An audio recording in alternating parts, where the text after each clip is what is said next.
Hello there, ladies and gentlemen. Moltrap here, once again with Game 2 of MBCGame Hero versus Woongjin Stars, the 2010 Winners League playoffs. Well, the first Winners League of 2010 at least.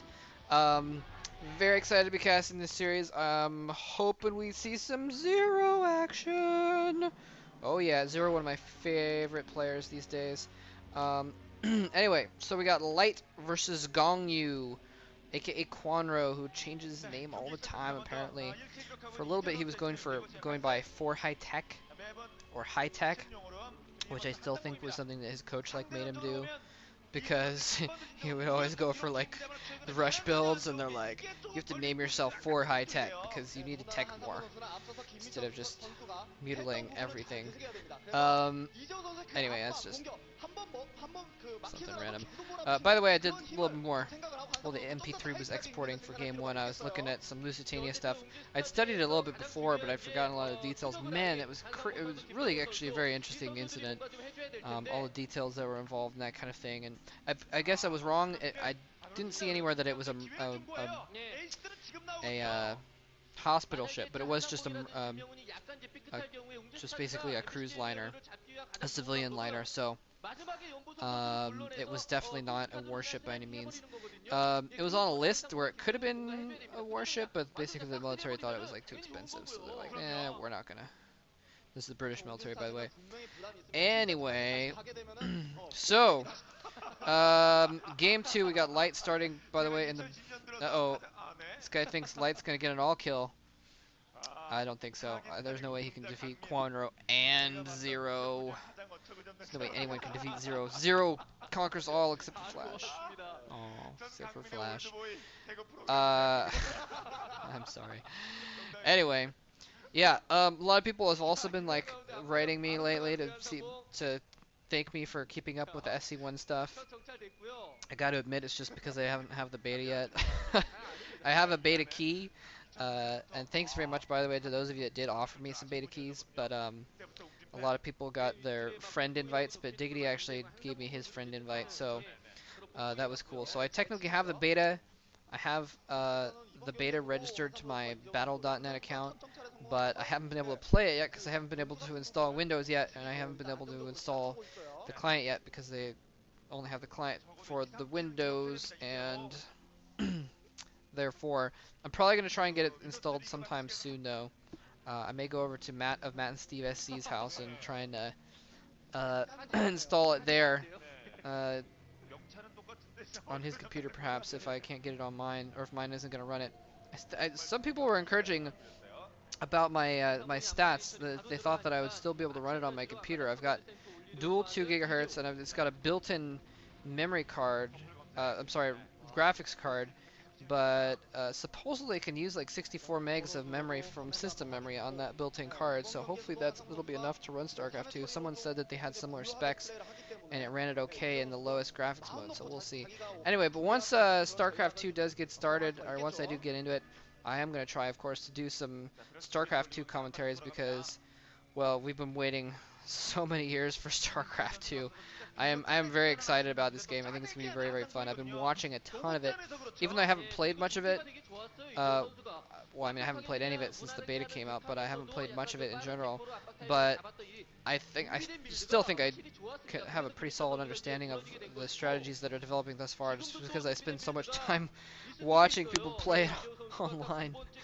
People streaming it, LZ Gamer streams a lot of it. Louder used to, and probably will soon again, stream a lot of it. There's been some tournaments being streamed of StarCraft 2 lately, that kind of thing. I've been hanging out with Goat Rope. Goat Rope is the longest standing idler in the SC2GG IRC chat room. He's I think probably spent the most time in that chat room not talking out of anyone that ever has. So anyway, so he's been streaming SC2 though lately. And so I've been hanging out with him sometimes on his Mumble server while he streams SC2. So if you see him streaming on the Teal stream list, check him out. He's a cool guy, and pretty good at the game too. Actually, sometimes people stream that are just not that good. And Goat Rope isn't quite top level like your LZ Gamer or your Louder, obviously, but he's still pretty good at the game actually. He does decent well. He's in the, I think he's in like top 10 of his Platinum division. Although apparently the Platinum division doesn't mean much these days.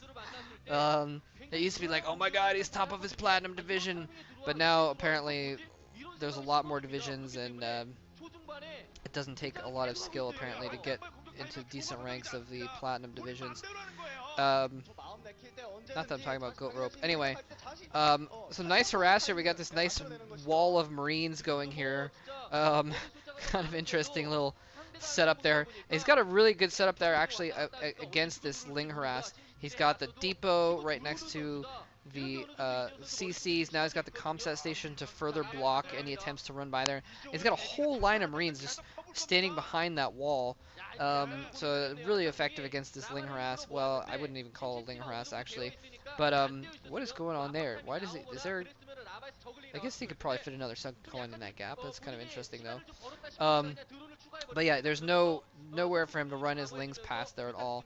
And now he's actually moving out with a small contingent of Marines and a couple medics as well. The Comsat sees that there's only 2 colonies there, and neither of them are morphed. He's still got to contend with these Lings though. I think he should put more pressure on. He's kind of staying back just because of these few Lings, which he could easily kill. He may have just been waiting several moments in order to make sure he had reinforcements blocking his choke so that he didn't get run around. And so we have Spire poppage already, because there's a lot of eggs morphing at the same time right now. I would not be surprised if Kwanro was making more Lings though to try and do a big surround and try and take out this early group of medic Marines as well. We do see those Lings running around those medic Marines still, just probing, seeing how, trying to draw them out. He actually drew one Marine out there for a moment, but no. Here come the Mutalisks, so he's going to have actually a pretty significant amount of Zerglings, because we saw that group of like 6 or 8. We saw a few more come out. Okay, so there's 5, 7. So we got 7 Zerglings, not as much as I thought, but he's got the Mutalisks as well. He's setting up his third base at 12 o'clock position. Now here comes the Mutalisks, dodging around. Does Light have enough defense? Oh, nicely done. Sending in the Zergling to kill that SCV, so the SCV cannot see the drone making the next hatchery. Excellent work there. He takes out the SCV, building the turret. Does he even have any turrets? He doesn't have any turrets in his main. What is he doing? His turrets are way late. Oh my gosh. Light is in a really bad position here. And Kwanro dodging all over the place, left and right, just kind of forcing those Marines to stay back. And does he even have any turrets in his natural expansion? He does have a few, so it's not going to be a very good way for him to go. But Light had gone all of his Marines down the ramp, so Kwanro could just run right back over the main supply line. He's going to camp right on top of this turret.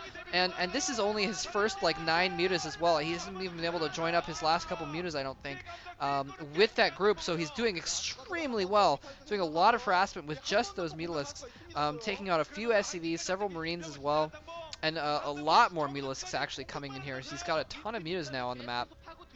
I wonder if maybe he's going to try and go for a long-term muta build where you just keep building mutas and you keep trading them out and eventually try and just get a critical mass of mutas, or go for guardians or something like that. He dodges in here. He's going to attack that turret. The turret is burning down. I don't know if Light's going to go and try and save that here, but he's a little bit undefended on this side here, and Kwanro's going to take advantage of that, taking out a couple of SCVs, take out some Marines now as well, and now he's actually charging, though, some extra Marines up towards...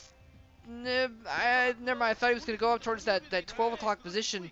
I thought maybe he'd scouted that base. Kwanro's been macroing, wall microing, you can tell, because he's got a lot of forces just kind of rallied up there. So, you know, some idle drones there that he probably wants to transfer up to that top base. But you can tell he's been microing like crazy because he's only barely had time to hit the hotkeys to do his macro on the side. And Light now, I think, is a little bit of trouble. He's lost a lot of Marines over this course of this time. He doesn't have a very big army at the moment. And now he is trying to send in some Marines. And again, his army kind of out of position.